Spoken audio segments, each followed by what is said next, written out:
Há 4 anos, iniciava nesse mesmo local minha trajetória como gestor público. Depois de mais de 30 anos de experiência com empresas, começou naquele dia uma jornada em serviço aos mineiros. E se os setores público e privado são verdadeiramente diferentes, o intuito por trás muito se assemelha, quando o olhar do gestor é pelo atendimento às pessoas. No balcão de uma loja ou no serviço de atendimento público, o desejo de quem os procura é o mesmo: ser atendido corretamente, de maneira honesta, justa e, principalmente, receber por aquilo que paga, especificamente no caso do setor público, em tributos. Assim, retorno hoje a essa casa legislativa no meio da travessia que se renovou por mais 4 anos, diante da confiança daqueles que diariamente são atendidos pelos serviços do Estado, seja na saúde, na educação, estradas, nos campos e nas cidades. O que significa que, em sua maioria, enxergam na atual gestão do governo de Minas o atendimento adequado, ou pelo menos melhor do que acontecia antes. Isso acontece porque o ambiente agora é completamente diferente do momento inicial. Assumiu o governo de Minas em uma situação de total descrença com a política, em um dos piores momentos da história desse estado. As galerias aqui estavam lotadas de prefeito, em greve simbólica, que protestavam contra um calote inédito provocado pelo executivo estadual passado. As manifestações que emergiam transformaram o momento solene em cobrança. Justa, é verdade, mas que naquele momento sequer havia tomado conhecimento do seu tamanho. Portanto, desde o primeiro minuto da minha gestão, fui cobrado e sabia que teria um desafio extraordinário para colocar nosso estado de novo nos trilhos. Como um político novo, além do cenário desolador que Minas se encontrava, pairava sobre o novo governo uma enorme desconfiança. Alguns confundiam ausência de experiência pública com ausência de competência, porém se equivocaram.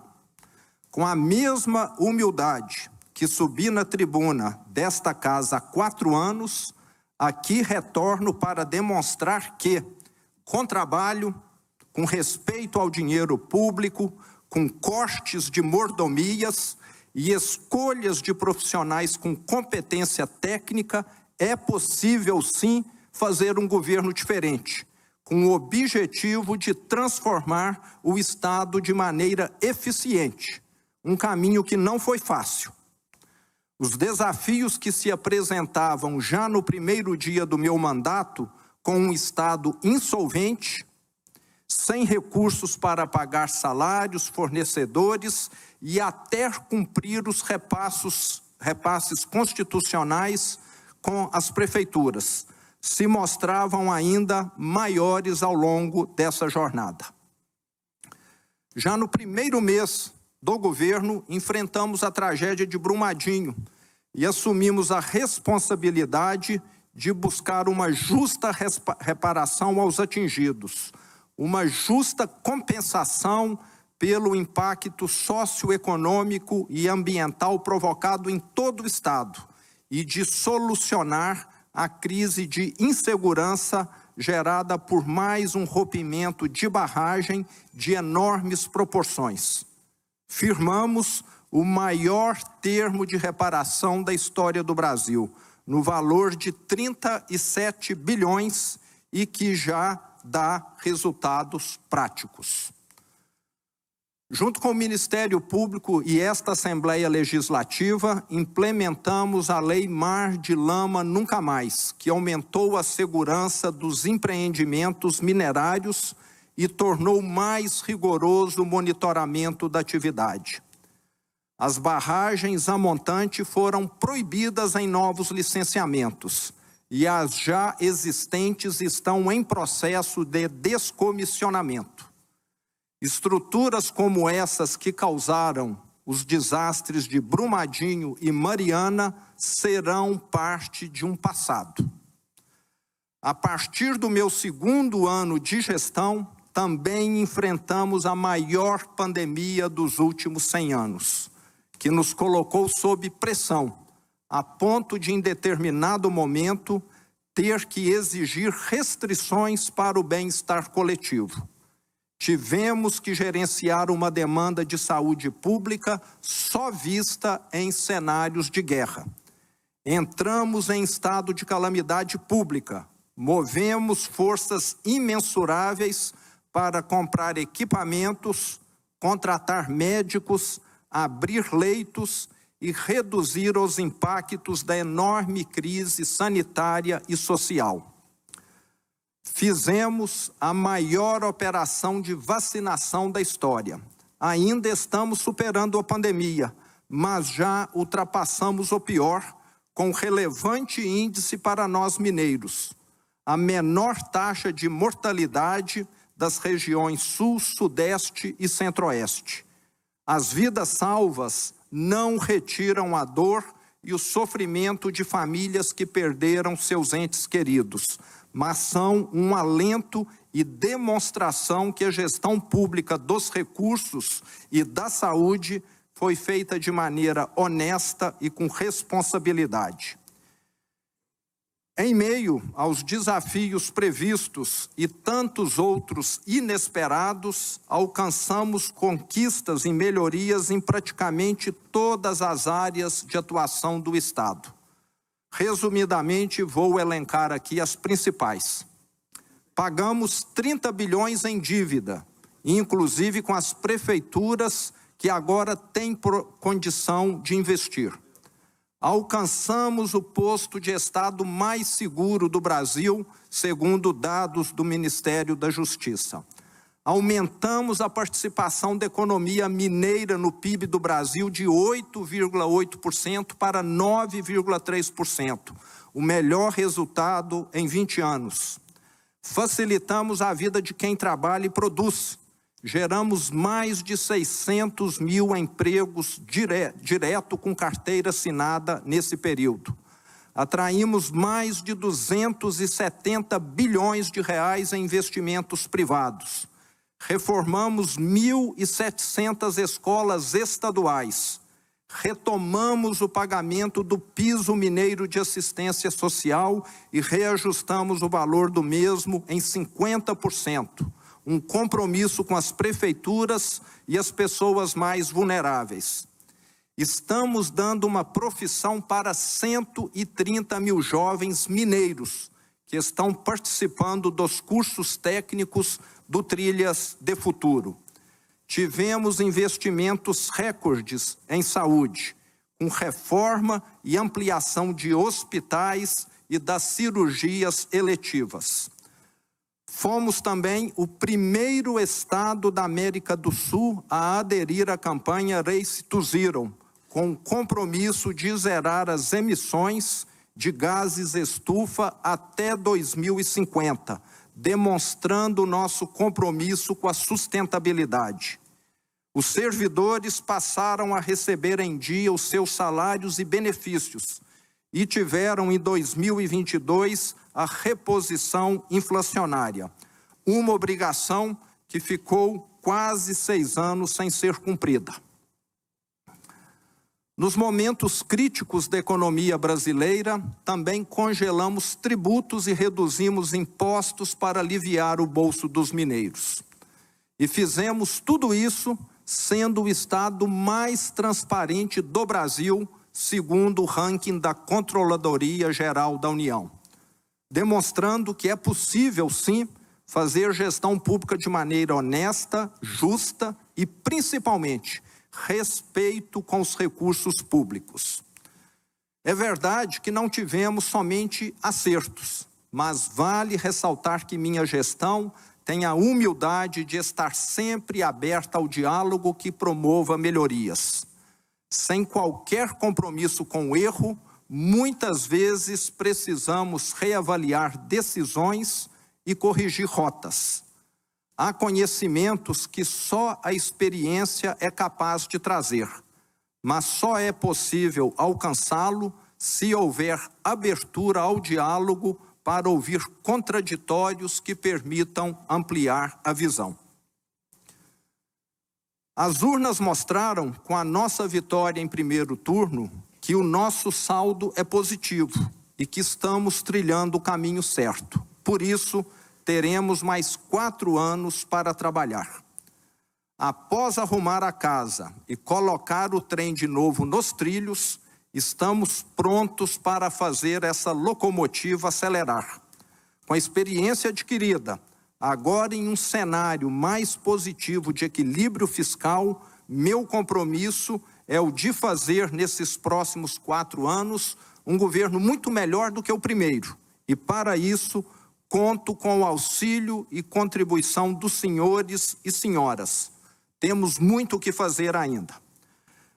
Em 2023, teremos a retomada das obras dos hospitais regionais, há anos paralisadas. Uma demanda histórica que começa a se transformar em realidade e vai beneficiar milhares de mineiros. As rodovias do nosso estado começaram a passar por uma grande restauração. Ao longo de quase todo o meu mandato, só pude fazer operação tapa-buracos. Por isso, ainda é crítica a situação das estradas e reconhecemos isso. Mas agora estamos recuperando as rodovias com asfalto novo. Colocaremos em obras também o Rodoanel, que será a maior intervenção viária da região metropolitana das últimas décadas, que vai reduzir o número de atrasos e acidentes no anel rodoviário.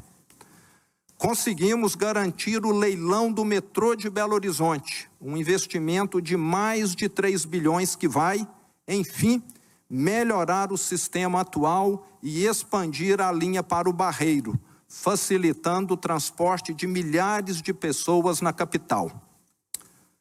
Obras fundamentais para o desenvolvimento de Minas, que vão levar mais do que os 4 anos dessa nova gestão, mas que o mais importante já está feito, que é garantir os recursos para execução e começá-las. Em 2023, os produtores rurais de Minas começam o ano com o estado reconhecido como área livre da febre aftosa, o que libera a obrigatoriedade de vacinação, gerando redução de custos e a abertura ao mercado internacional. Por fim, temos como missão fazer a repactuação dos termos da tragédia de Mariana, que dará finalmente uma justa reparação à população da bacia do Rio Doce, atingida por esse desastre há mais de 7 anos. Seguiremos avançando em todas as áreas, fortalecendo os serviços públicos, a economia, para que possa se realizar o sonho de termos um emprego digno para cada mineiro. O sonho de dizer que aqui em Minas só não trabalha quem não quer, pois igualdade de oportunidades haverá para todos.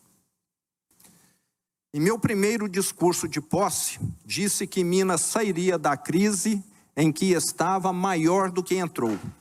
Estamos hoje no meio desse caminho de retomada do protagonismo político, econômico e social. Na maior obra da literatura brasileira, Em Grande Sertão Veredas, o mineiro Guimarães Rosa escreveu: "O real não está na saída nem na chegada. Ele se dispõe para a gente no meio da travessia." É agora, percorrendo esse caminho, que podemos influenciar o futuro que deixaremos para os mineiros.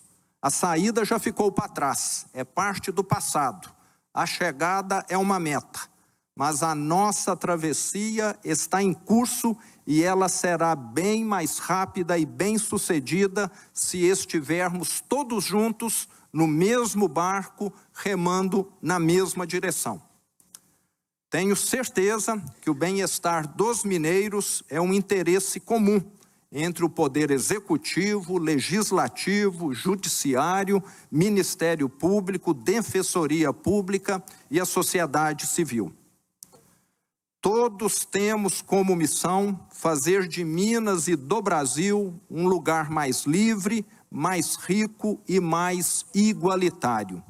Por isso é fundamental que sejamos alinhados sobre o caminho que devemos seguir. Se estamos no mesmo barco e remamos em sentidos opostos, permaneceremos no mesmo lugar. Os maiores avanços que alcançamos ao longo do nosso governo vieram quando juntos seguimos em uma mesma direção.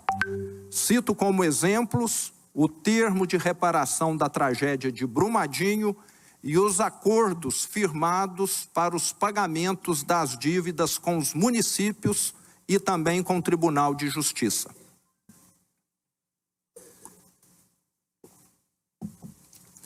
Muitas vezes, para remarmos no mesmo sentido, é preciso que a tripulação discuta sobre qual a melhor rota.